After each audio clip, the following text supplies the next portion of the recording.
Okay, I want you to close your eyes for a second. No, seriously, humor me. If I say water lily, what's the very first image that pops into your head? Oh, that's easy. It's Giverny. It's Claude Monet. You know, those soft pastel colors, sunlight on the water, maybe that little Japanese bridge. Exactly. It's the image on every museum tote bag in existence. It's peaceful, it's idyllic, it's safe. It's the garden party version of nature, basically. Right. But today, we're going to completely shatter that image. Because if you actually go to a pond, and I mean, really stand at the edge and look down, it's not a pastel painting. It's actually kind of eerie. It is. There's a stillness to it that feels heavy. And a lot of the time, the water is so murky, you just can't see the bottom. You have no idea what's going on down there. So today we're diving deep into the enchanted realm of water lilies and lotuses, based on some really fascinating work by Zio Barreto.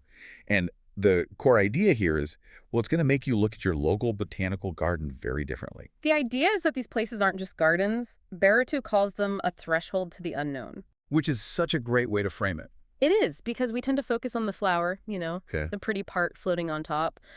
But Barito is making us look at the duality. You've got this incredible beauty on the surface, but it's literally anchored in this dark, almost ominous mystery. In the mud below. And you can't have one without the other. That's our whole mission for this deep dive. We want to explore that duality. We'll get into the botany, then some properly terrifying folklore, and see how artists are capturing this whole swamp aesthetic. And even how it translates into, like, fashion and scent. It's a whole journey. So let's start with the biology. Yeah. Because I think for most of us, water lily and lotus are kind of interchangeable terms for a pretty flower in the water. But they're completely different beasts. And beast is actually a good word for it, especially when you talk about the American lotus. So this isn't the delicate little pad just floating lazily on the surface. Not at all. That's more the water lily. The American lotus is architectural. It's aggressive. It doesn't just float. It rises up on these sturdy stalks. It feels like it's watching you. That is a creepy image. The description in the source is so vivid, though. It talks about these soft, buttery yellow petals, which sounds nice. But then you get to the center, the seed pods. Yeah, that's it. Baratu describes the center as being laced with white-tipped threads. And if you've ever seen a dried lotus pod, you know it looks alien. It can trigger that trypophobia thing in people, the fear of clustered holes. It feels engineered. And there was another detail about the leaves that I loved. The source calls them tiny jewels. Ah, yeah, that's the hydrophobicity. The what now? It's a fancy way of saying the leaves are, like, terrified of water. Ah, okay. No, but they're chemically repelled. The surface is so rough on a microscopic level that water just can't stick, so it beads up into these perfect little spheres. Like mercury. Exactly. So here's this plant that lives in the water, needs the water, but it just refuses to be wet. It has this barrier. And that ties right into this whole concept of ominous origins. They don't sprout from some nice, clean potting soil. They rise from dark, stagnant, murky water. Places that smell like decay. But the flower itself is pristine. It's that contrast that gets us. The beauty is more intense because of the darkness it comes from. Which is the perfect transition. Because if people have felt this unease around ponds for centuries, you just know we've invented some absolute nightmares to explain it. Oh, for sure. Folklore is basically how we make sense of environmental danger and shallow, murky water, prime real estate for supernatural threats. I was expecting, I don't know, playful water sprites. But the source brings up the ash rays. From Scottish legends, they're fascinating. They are completely bound to the water, described as these translucent creatures, almost like jellyfish in human form. But they have fatal weakness, right? Sunlight. If a sunbeam touches an ash ray, it just dissolves, poof, into a puddle. Wow. So the pond is literally a shadow realm, Yeah. a place where the rules of our world, the sunlit world, just don't apply. It reinforces that idea that it's another dimension. But then you have the more aggressive spirits. Right. Like the naiads. Classic water nymphs. Right. And we think of them as beautiful, but in the folklore, they are dangerous. They lure men into watery graves. It's the siren song of the freshwater world. But the story that really gave me chills, and I mean, I actually had to put my notes down for a second, was from Ingrid Contreras Rojas' book, the one about a spirit in Colombia. This is such a powerful example of that threshold idea. Okay, so the story is about a man named Nono, deep in the jungle, and he comes across a lagoon. And he sees a woman bathing. Right, and in a movie, this is where the romance starts. She's washing her hair, the water is up to her hips. But here's the twist. Nono stops. He stops cold. He realizes immediately that she isn't the most beautiful woman he's ever seen. He recognizes her as a supernatural beast. That phrase, it's not a seduction, it's a confrontation. He's face to face with a predator. It just totally flips that bathing beauty trope. It validates that primal dread we feel. You look at a pond, you see a flat surface, but your brain knows there's depth, there's something lurking just underneath. And that tension is what makes these places so fertile for horror. And apparently for art. Because modern artists are looking at this same eerie stillness and saying, yeah, let's capture that. And we are not talking about impressionist paintings of bridges here. This is a move away from the pastoral and way into the surreal. They want to capture the beast, not the garden.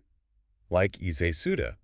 He took a photo of lotus leaves back in '75 using a really sharp flash. And that flash the key. Usually with nature photography, you want soft, natural light. Suda just blasts it with this artificial light. The result is so unsettling. The background just sort of, It just drops out. yeah, completely. It becomes this void, just pitch black.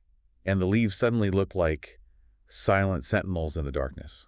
They don't feel natural anymore. It feels like a crime scene photo, almost. It strips away all the comfort. Now you contrast that with someone like Xu Bingdu. Her work seems like the opposite. It's bright, it's colorful, but it's still very strange. Her stuff is fascinating because of the texture. The petals are iridescent, almost glowing, but she zooms in on these macro details that are so weirdly physical. Yes. The description of the stamens. The source says they look like stringy pressed Play-Doh. Which is such a weird, specific, unbotanical description. But it's accurate. It's totally accurate. It reminds you that these are, biological things. And nature can be a little gross or a little plastic looking up close. And then we get to Ren Hang. If you want to talk about blending beauty and discomfort, I mean, this is it. Ren Hang's work is so evocative. He doesn't just photograph the plants. He puts human bodies in the water with them. But not in a fun swimming at the lake kind of way. No, they're emerging from shadows. Faces half hidden by leaves, someone holding a stem between their lips. It's just like the folklore we talked about. It blurs that line. You don't know if the person is part of the pond or if the pond is consuming the person. It feels like a dark fairy tale. It's the no-no story again. The beauty is there, but there's a threat of being swallowed. And that idea of being swallowed or transformed brings us to a really interesting theme in the source: identity. This is where it gets really profound for me. It stops being about spooky plants and becomes about how artists use this threshold, this space, to explore who they are. Let's talk about Lenise Howard's painting, Sisson Moon. Howard creates these absolute dreamscapes. You have lotus blossoms stretching up to a moonlit sky, but crucially, she centers black figures in these spaces. Which feels like a reclamation, right? It is. The pastoral landscape in Western art hasn't always been a welcoming space for black bodies. She's framing the pond not as a place of danger, but as a space of possibility and transformation. And water represents fluidity and change.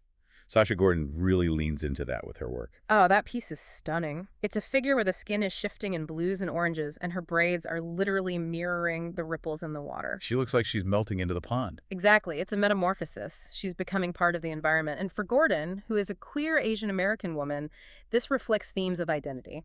The pond is a safe space for that kind of fluidity to exist. I have to mention Gordon Mortensen here, because his piece, Paramecium Pond, gave me a total aha moment when I realized what it was. Oh, this is just a masterclass in patience. You look at it and you see yellow irises, glassy water. Yeah. And you think, okay, beautiful painting. But it's not a painting. It's a woodcut. A woodcut. Which is an insane printing technique. To get that level of detail, the reflections, the shadows in a woodcut is so hard. You have to carve the wood, print it, carve it again for the next color, print it again. The source says it can take years to carve one moment. Years. That dedication to capturing a single still moment, it mirrors the stillness of the pond. You have to slow down. If you rush a woodcut, you ruin it. It forces a different relationship with time. And that leads perfectly into this immersive trend we're seeing. People don't just want to look at the art anymore. They want to be in it. They want to float on the leaf. But you can't actually sit on a lily pad. You'd sink. Well, mostly. Unless you happen to be in Taipei. The Victoria Amazonica. The giant water lilies, the biggest in the world. The source mentions a park where these things get up to 6 feet across, and they actually let visitors sit on them. That sounds incredible, but also I think I'd be terrified of falling in. Into the muck. Into the ominous origins, exactly. Well, if you want the aesthetic without the risk, There's the Lily Project in Connecticut. By Jamie Studio. Yeah, this is so clever. They're not real plants. They're giant foam pads, So, artistic pool floats. basically. But from a distance, they look camouflaged.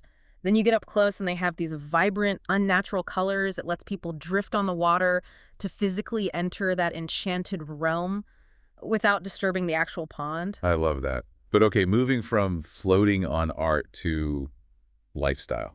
Because, of course, this swamp aesthetic has a smell. And not always a good one. No. We have to talk about the novel Build Your House Around My Body. Oh, yeah.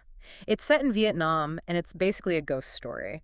But the sensory details are so visceral, it does not romanticize the water. The source quotes a scene with a paranormal dripping sound, and then the smell hits the character. Cold, deep water, silt, the clinging green overtone of algae. Ugh. You can smell that just from the description. It's so dank. It is. It's the smell of stagnation. It's that heavy biological rot that actually feeds the lotus. But then, of course, the perfume industry comes in to sanitize that experience. Naturally. Let's take the swamp and make it chic. There's a perfume called Floating by Liss, and the notes are decidedly less algal. Not at all. It's got ripe peach, bergamot, wild orchid. So it's the fantasy. It's the sensation of drifting. It evokes that feeling of a world where time dissolves, but it takes out the mud. It takes out the danger. It's the Monet painting version of the smell. It's eau de Giverny. Exactly. And finally, the fashion. Because if you're going to smell like a peach-infused swamp, you might as well dress the part. The swamp hag aesthetic is apparently a thing. I love that name, Swamp Hag. It sounds like an insult from a fairy tale, but now it's high fashion. It's about texture. There's this concept for a costume, a green ruched top that looks like aquatic plants are clinging to you. It sounds kind of slimy, but in a cool way. And she pairs it with a dress dripping in crystals, like water droplets. It's taking that creature from the Black Lagoon vibe that supernatural beast Nono saw and making it glamorous. And the jewelry, too. The swamp necklace. Made of glass beads, shells, pearls. It looks like something you dredge up from the bottom of an enchanted lake. It's amazing how pervasive this imagery is. We started with ancient Scottish legends and ended with modern necklaces. It's because the symbol works. The pond is a powerful metaphor. So let's bring this all back to the surface. We've gone from the biology of the American lotus rising from the muck, to the spirits that drag people into that muck, and finally to the artists who are finding beauty in the muck. The key takeaway for me is that you can't separate the flower from the water. We tend to focus on the bloom. We want the perfume that smells like peaches, not algae. But the true enchantment comes from that threshold. The ominous origin. Exactly. The beauty requires the mud. It needs the darkness to exist. If you sanitize it, if you take away the rot, you lose the magic. It's a strangely comforting thought. So here is something for you to think about the next time you walk past a pond or even just a puddle. We spend so much time trying to sanitize nature and, in our own lives, trying to present just the bloom to the world. But what if the real magic is actually in the discomfort? What if we should be paying more attention to the silt, the shadows, and the beast bathing in the lagoon? Maybe that's where the real story is. I think it is. That's it for this deep dive. Thanks for listening. Stay curious.